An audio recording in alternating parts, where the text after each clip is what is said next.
Alright guys, so itong recordings na to is all about withdrawals through banks naman. So nung nakaraang January, puro GCash. Pero ngayong month na to is magwi-withdraw tayo through banks. Ang gagamitin natin is Metro Bank. By next month, Union Bank naman ang susubukan natin through withdraw. So kung nakakapag-withdraw kayo dito with the same method, ganun din ang deposit guys. And napaka legit ni PU Prime to withdraw to get money, and with the Primevers na para matuto kayo, for sure nakikita kayo dito. Pero anyway guys, do sa mga wala pang idea dito, ini-invite ko kayo guys.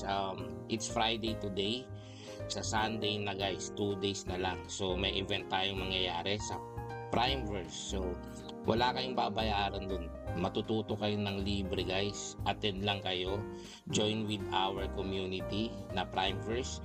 And marami kami, ako, hindi lang si Coach Kit, marami kaming trader doon. So yung mga trader doon, hindi lang na basta trader, mga successful trader na sila. May put up sila din na sarili nilang community.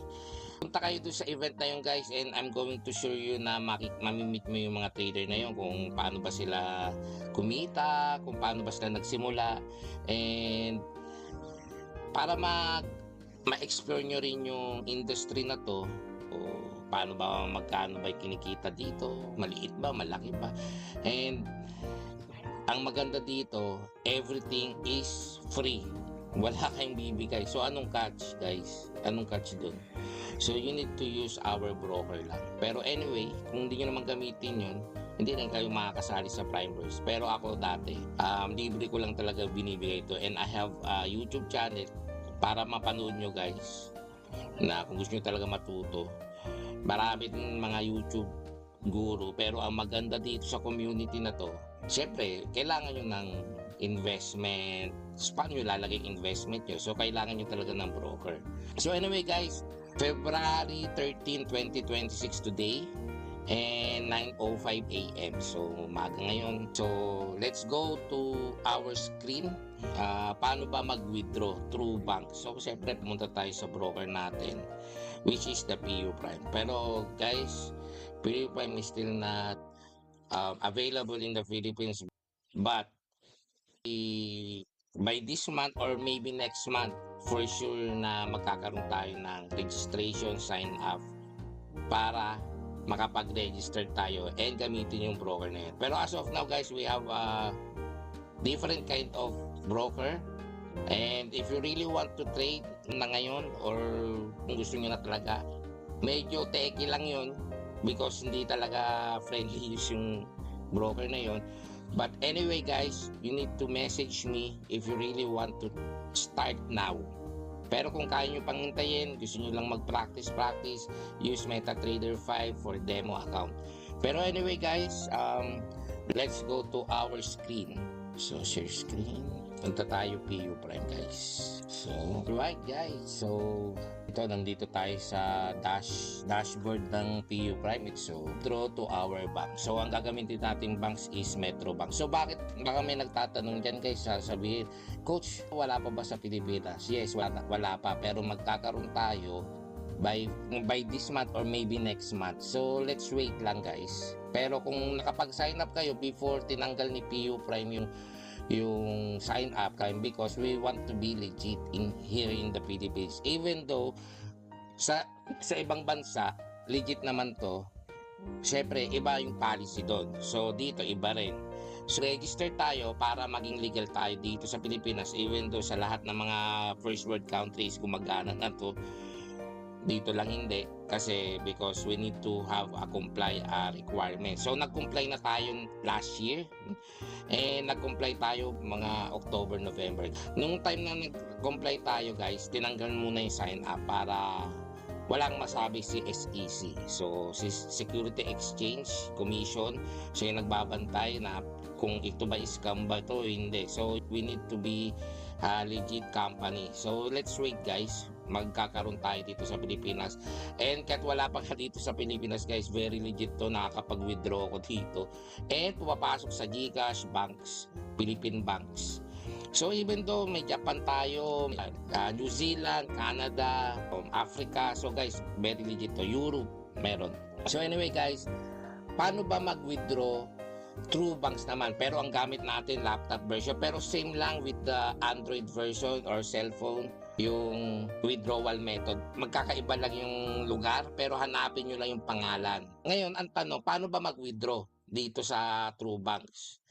Punta tayo withdrawal, piliin natin yung account kung saan na yung ginagamit natin na pan-trade.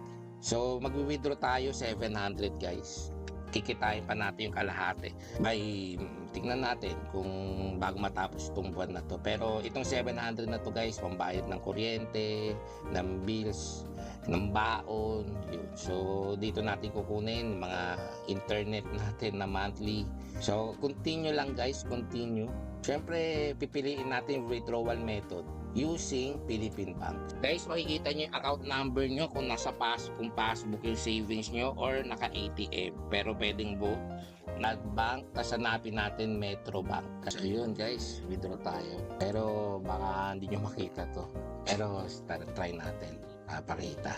So mag-i-email to guys kung papasok. Pero nabawasan na siya guys. Nabawasan na siya sa account ko. So dito, tapos na tayo. Try natin sa email. Withdrawal submitted na guys. So sa Philippine Insta Bank, Metro Bank. So nasa may MBTC guys. So let's wait. So alright guys, so ito yung phone screen. Lumipat lang tayo kasi yung application mas madaling i-open dito because registered na yung fingerprint ko, yung online banking ng Metro Bank. So pindutin natin, pumasok na kasi. So walang kalaman-laman to guys kasi nung nakaraang buwan, puro GCash ang transaction. Ngayon naman Metro Bank, puro Metro Bank naman tayo. So 700 USD guys, wait natin. So naka-login biometrics lang. So ganun lang kadali mag-login dito sa Metro Bank. Then check natin. So may utang yung credit card, 18,000. So isa na rin ito sa mga babayaran ko. So pumasok na dito pero double check natin history para kung dun nga. So punta tayo sa ayun, interbank fund transfer guys. Ito ngayon galing to sa PU Prime because 700 USD convert to peso is 40,000. Ayun, pumasok na. So guys, i-invite ko kayo ulit na sana maka-attend kayo sa Primeverse event sa Sunday na yun guys. So kung gusto nyong ma-earn yung ganitong skills, try to explore that event guys. So hindi naman kayo pipilitin, kayo na lang mamulat ang mata kung paano kami kumikita dito. It's easy to see pag nakikita nyo, diba? Mas madaling mag-decide kung nakikita nyo. So ito na yung source of income ko guys. And ito sahod ko lang to dati sa isang buwan, itong 40,000. Pero wala pang isang buwan guys, nitong February. So kumita na tayo through trading guys. So I hope you get these skills, and so baka ito yung way na makawala kayo sa rat race, and ito yung way na maging financial freedom kayo. You can do it on your own, on your time. Marami kang oras dito. You can just trade only in the morning and look on the evening kung magkano na nagte-take profit ka na. And for sure, itong bagay na to ang hindi mananakaw sa iyo, yung skills. So kung mawalan ka man ng pera at may ganito kang ability, I'm going to for sure na mabilis mo lang babalik yung mga nawala mong pera. Alright guys, so sana maka-attend kayo sa Primeverse event namin. And I hope you to see you there guys. Bye!